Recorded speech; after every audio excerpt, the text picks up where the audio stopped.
Sederhananya begini, kupu-kupu itu rezeki. Ya. Kupu-kupu itu ibarat uang, ibarat dunia, ibarat harta, ibarat kesehatan yang kita mau kejar. Cara nyari rezekinya gimana caranya? Karena itu kupu-kupu, maka yang kita lakukan adalah kita ambil jaring, kemudian kita tangkap itu kupu-kupu. Yang kita pelajari pun setiap hari di kuliahan, anak-anak didik kita, anak-anak kita semua dididik untuk pertama bisa punya jaring, kedua bisa cekatan dan gesit dalam menangkap kupu-kupu. Itu yang dari dulu diajari ke anak-anak kita. Sekarang ini model pembelajaran kita sekarang seperti itu, ngejar kupu-kupu. Kenapa? Kupu-kupu itu proyek, uang, harta, hal yang enak-enak segala macam itu dicarinya dengan cara seperti itu. Akhirnya apa yang terjadi? Semuanya ngejar kupu-kupu. Pas ditangkap, dimasukin dalam sangkar, senang. Kemudian besoknya lebih terampil lagi. Karena udah terampil, akhirnya bukan satu jaring, dua jaring diambil, masuk 4 kupu-kupu, masuk dalam sangkar. Besoknya begitu lagi, 5 kupu-kupu masuk dalam sangkar. Besoknya lebih terampil lagi, cabang bisnisnya makin banyak, 10 jaring diambil, 100 kupu-kupu sekali ambil, masukin dalam sangkar. Sekarang pertanyaannya, setelah kekumpul 1000 kupu-kupu di dalam sangkar, 1000 kupu-kupu sudah ada di dalam sangkar. Lalu kemudian kita ingin bermain dengan satu kupu-kupu. Ingin bermain dengan satu kupu-kupu. Kita mulai buka pintu sangkarnya, lalu kemudian kita pengen bermain dengan satu kupu-kupu. Gimana perasaannya, Pak? Halo? Ini masih pada hawa sahur. Terkumpul 1000 kupu-kupu di dalam sangkar, lalu kemudian kita pengen buka pintunya. Pas dibuka pintunya, ya, keluar semua. Perasaan apa yang ada pada saat itu? Perasaannya, apa perasaannya? Galau, khawatir, cemas, takut, gelisah. Itulah dunia. Itulah dunia. Kita selama ini, anak-anak kita, belajar yang tinggi. Buat apa, Pak? Buat supaya kamu dapat nilai tinggi. Terus, supaya kamu bisa kerja. Terus, supaya kamu bisa nikah. Terus, semuanya diajarinya untuk apa? Untuk bisa ngambil kupu-kupu. Tapi, anak kita bingung. Bahagianya di mana? Pas mau dinikmati, kemudian dia mulai buka pintunya, kok saya nggak bahagia? Maka, kalau mau bermain dengan kupu-kupu, kenapa tidak bangun taman? Kalau mau dapetin kupu-kupu dan bermain dengan kupu-kupu, kenapa tidak bangun taman? Cuma caranya berbeda, alatnya juga berbeda. Yang satu ke atas, yang satu ke bawah. Dia mulai cangkul, pelan-pelan, masukin benih, dijagain, disiramin, dipupukin, lalu kemudian tangkainya mulai muncul, lalu kemudian daunnya muncul, bunganya muncul. Pas bunganya muncul, kebahagiaan terus berlipat. Ketika kupu-kupu itu datang, kupu-kupu udah pasti datang kalau ada bunga. Udah sunatullah. Kalau udah ada bunganya, itu kupu-kupu pasti datang. Sekarang pertanyaan saya, ketika ada satu kupu-kupu dan kita bermain dengan kupu-kupu itu, ada nggak perasaan yang tadi? Ada? Resah, galau, gelisah, cemas, ada? Halo? Udah nggak ada ya?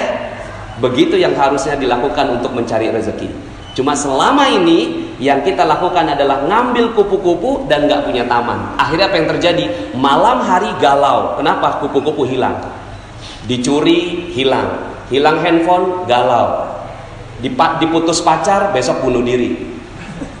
Anak-anak kita sekarang, jangan sembarangan Bapak Ibu. Mungkin zaman-zaman kita, ini saya mulai memahami psikologi anak-anak kita sekarang. Mereka hilang loh Pak. Hilang mereka, kebahagiaan hilang. Mereka berpikir bahwa kebahagiaan itu bisa didapat di gadget, di Dubsmash. Tahu Dubsmash? Instagram, ya. Itu mereka mulai dapatkan kebahagiaan di situ. Itu semua. Maka hati-hati, anak-anak sekarang itu mulai hilang tamannya. Mereka nggak punya taman, yang mereka kejar adalah kupu-kupu. Ketika mereka kejar, kupu-kupunya hilang, malam datang, kupu-kupu hilang. Anak-anak sekarang nggak ada yang kuat nahan cobaan Pak. Nahan ujian, nahan musibah. Anak-anak sekarang itu galaunya luar biasa. Maka hati-hati, mungkin dulu kita masih ada sedikit sisa-sisa taman. Tapi sekarang anak-anak sekarang kita mulai harus merubah gaya kita. Makanya sekarang semua pada kebingungan. Coba Bapak Ibu perhatikan, lulusannya kimia, tapi malah kerjaannya yang lain. lulusannya arsitek tapi kerjaan yang lain. Pernah ada yang perhatiin itu? Berapa banyak orang yang kerjaannya sekolahnya A, pekerjaannya A?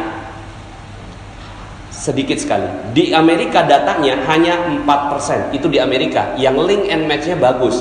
Tapi di Indonesia, Masya Allah. Maka cara nyari rezeki sederhana. Gimana cara nyari rezeki? Bangun taman. Ini yang selama ini kita tinggalkan. Kita nggak punya taman. Akhirnya apa? Galau, gelisah, khawatir, cemas. Kita nggak punya taman. Yang kita cari kupu-kupu. Seneng banget tuh, ada orderan, ada project, ada harta, apa segala macam datang.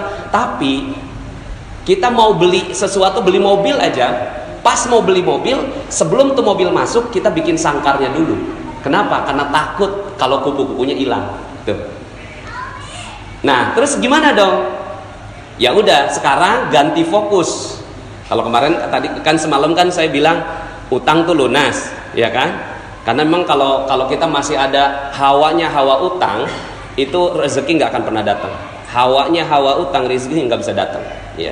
Tapi kalau hawanya utang udah lunas, insya Allah gampang banget tuh datang. Nah itu salah satu tamannya rezeki. Nah untuk memupuk itu ada 3 hal. Ya, ini tadi saya dipesanin Ustadz kultum aja, benar-benar kultum, kuliah 7 menit. Ya udah, saya cuma kasih kisi-kisinya. Fokuslah pada 3 hal ini. Fokuslah pada 3 hal. Pertama, pikiran yang positif. Pikiran yang positif bahwa segala sesuatu bagus, segala sesuatu indah, husnudzon billah. Ini adalah taman yang paling indah.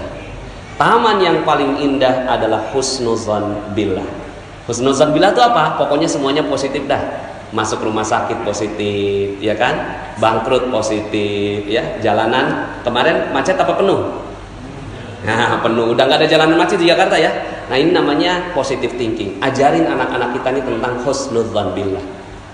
Kalau anak-anak kita berhasil mendapatkan ini, maka ini adalah sebuah kebahagiaan yang luar biasa. Yang perlu dicari ini positive thinking. Positive thinking. Yang kedua, ketenangan jiwa. Ini yang perlu dikejar.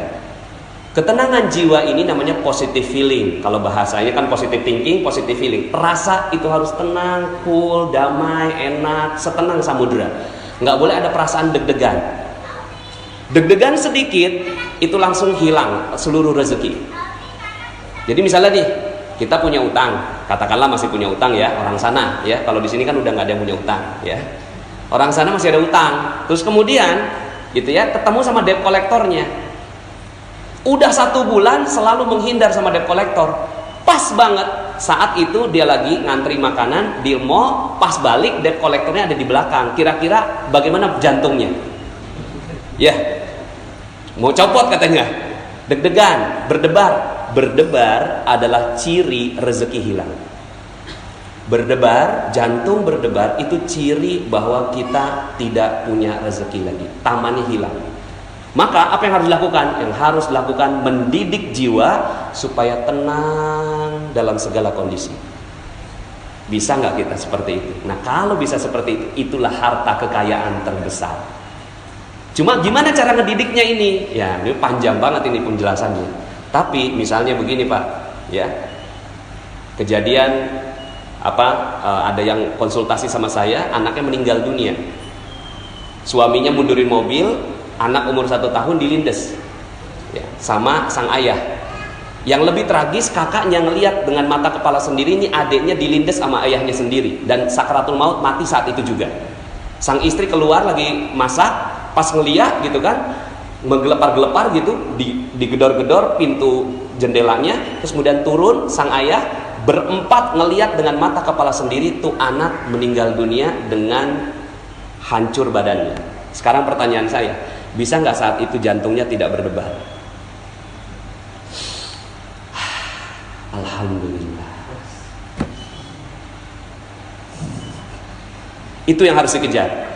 Kalau itu bisa, alhamdulillah nih ibu, alhamdulillah dia mau ngikut saya ajarin pelan-pelan sampai akhirnya tuh ibu mengatakan, siap Ustadz, alhamdulillah, terima kasih. Udah, selesai. Dan ternyata itu adalah kunci rezeki buat sang ibu. Lah kita berapa banyak kita melakukan kesalahan rezeki. Kita deg-degan. Tanggal 25 gaji udah mulai habis, order belum nyampe, gimana perasaannya? Ya. Terus kemudian dagangan belum laku, gimana perasaannya? Padahal itu semua rezeki akan hilang. Nah, kejar nih ini. Cuma memang ya, nah ini memang perlu banyak sekali kajian tentang positive healing. Cuma bocorannya adalah positive healing hanya bisa didapatkan dengan ibadah. Positive feeling hanya bisa didapatkan dengan ibadah. Kalau positive thinking masih bisa sendiri. Positive thinking nih, bagus itu, oke, alhamdulillah, gitu ya, masih bisa. Tapi kalau positive feeling udah nggak bisa lagi dengan upaya sendiri, dia harus butuh bantuan Allah Subhanahu Wa Taala. Maka di titik itulah ibadah berkumpul seperti ini mahal harganya. Ini kumpul begini Pak, ini mahal sekali. Kalau orang tahu betul yang namanya rezeki, oh itu dikejar yang kayak gini. Ada orang kumpulan apa? Duduk tenang, damai. Kenapa? Ada malaikat di sini. Malaikat itulah yang bikin ketenangan hati. Makanya Allah katakan, ala bidzikrillahi tatmainnul qulub.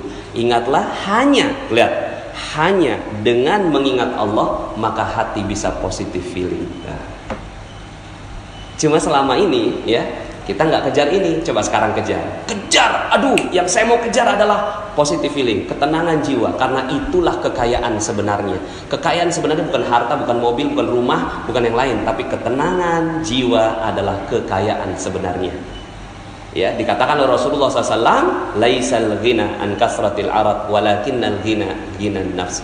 Bukan kekayaan kamu punya banyak harta, tapi kekayaan adalah tenangnya jiwa. Di penjara senang, ditangkap senang, ya bahagia, semuanya tenang, cool, mau digantung aja senyum. Tuh, kalau kita mampu seperti itu, maka itulah kekayaan sebenarnya. Cuma selama ini kita nggak kejar, yang kita kejar cuma duit aja. Di mana ngejarnya? Lailatul Qadar adalah malam kemuliaan, tempat di mana Allah turunkan ketenangan jiwa. Kalau itu didapat, tenang sekali. Nah yang ketiga lebih dalam. Ini aja udah bagus, masya Allah. Positive thinking, positive feeling. Yang terakhir positive motivation. Positive motivation, motivasinya semua positif, semuanya positif. Ya, bahwa motivasinya bukan untuk mencari uang, motivasinya untuk membahagiakan orang lain. Nah ini panjang sekali kajiannya. Ya, mudah-mudahan dalam kesempatan yang lain. Ini pokoknya